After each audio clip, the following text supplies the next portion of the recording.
So Ron DeSantis went on Fox News after the last Republican debate. Now, by the way, the most consistent performance across the board in both debates, according to the polling, is Ron DeSantis.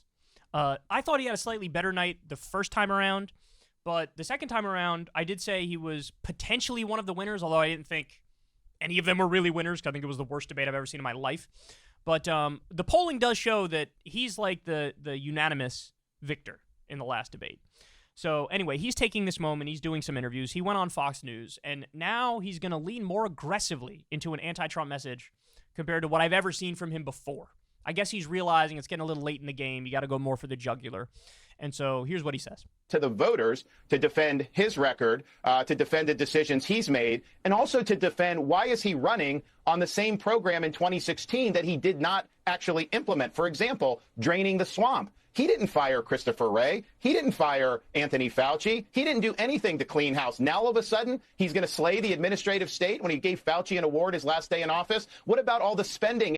Debt. They racked up massive amounts of debt, particularly in his last year in office. Of course, you're going to end up leading to inflation when you do that. Now, look, from a right-wing perspective, these arguments are perfectly sound against Trump. They're perfectly sound. I thought you were going to drain the swamp. Well, here's this list of people that we despise on the right, and you didn't fire them, right? Oh, you made it seem like you're going to eliminate the debt and the deficit. You massively added trillions to the debt. Like, what are you talking about? So these are fair. These are fair points from a right-wing perspective. He owes it to the voters to come out and do it. And I'd say the final thing, Bill, he's had a lot to say about me on social media really since 2022, right before the midterm election. He started attacking me when we all Republicans were supposed to be united for a red wave. No, he tried to attack me and has been doing it a lot. It's one thing to do it behind a keyboard. Step up on stage and do it to my face. I'm ready for it. You used to say I was a great governor. Now, all of a sudden, you're saying the opposite. Let's have that discussion, and I'll do it. We could do it one-on-one. I was with Sean last night. Let's do that, and let's give the American people the choice that they deserve. So, by the way, I don't know if I brought this up on the show yet, but Ron DeSantis has now agreed to debate Gavin Newsom, and Gavin Newsom has agreed not only to debate Ron DeSantis, but also to have Sean Hannity as the moderator, which, by the way, got to keep it real. That's a pair of balls right there. Like, because now it's 2-on-1. For sure, Hannity will not be neutral in this situation. He's 100% more on the side of DeSantis. So Newsom's going to debate DeSantis. I'm very interested in seeing that. In fact, I'll probably do some detailed coverage of it because I think that'll be really fascinating. So DeSantis is doing that. He's trying to do some different moves that he hasn't done previously because his campaign has been very stagnant. I think that I sort of agree. There's a rare area where I agree with Ben Shapiro that I think DeSantis should go do CNN interviews, go do MSNBC interviews, go in the lion's den, own the libs. He doesn't even have to do a good job, and the right will pretend he's doing a good job because they hate liberals, and their whole thing is trigger the libs. If DeSantis can go in there and trigger the libs, that'll help him. He'll go up. Now, look, this is all moving deck chairs, or they're moving chairs around on the deck of the Titanic because ultimately he's probably too far back to have a chance at this point.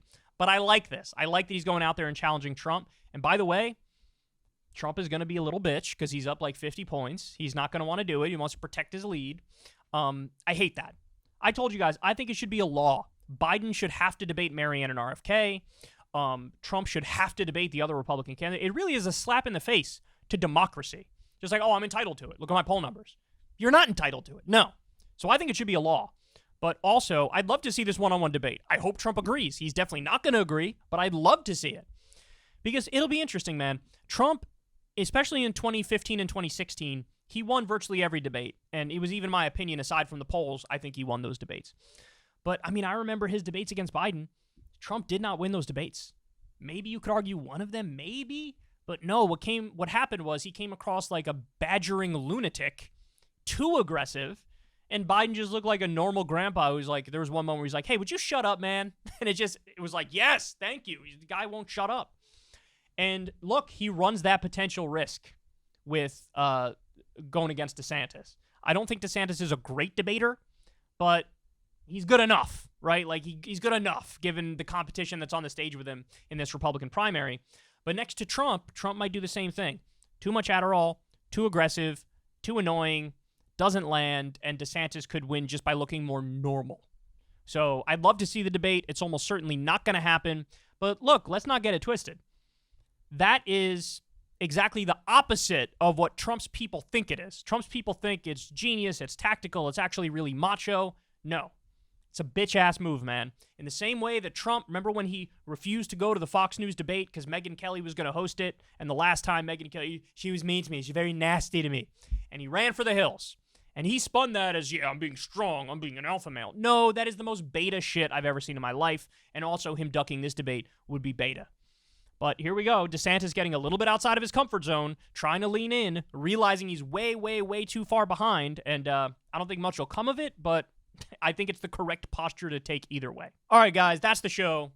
Thank you all for listening, as always. You know the drill. Please do me a big favor and click that like button, but more importantly, click that subscribe button. We're trying to continue to grow the subscriber base. It also helps out massively if you click that bell icon so you get a notification every single time a video drops. You could also support the show on Patreon. Thank you to everybody who does that. That link is in the video description box below. If you donate $2 a month or $5 a month or $7 a month, that helps massively. You could also tip through the thanks button on YouTube.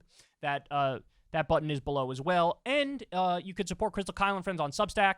Remember, for that show, we don't have any conversations with any advertisers or corporations. I've actually never in my entire time doing this, over a decade, ever had a conversation with any advertiser. Very proud of that fact. So you guys helped build this show from the ground up, and I truly, truly appreciate it. And that's all I got for you guys today, man. Come back tomorrow. We'll have some more awesome stuff for you. Everybody have a great, great rest of your day. Hey, y'all, do me a favor and like and subscribe. It helps out big time in the algorithm. Click the bell as well for notifications when videos drop, and watch that video on screen right now. You know you want to.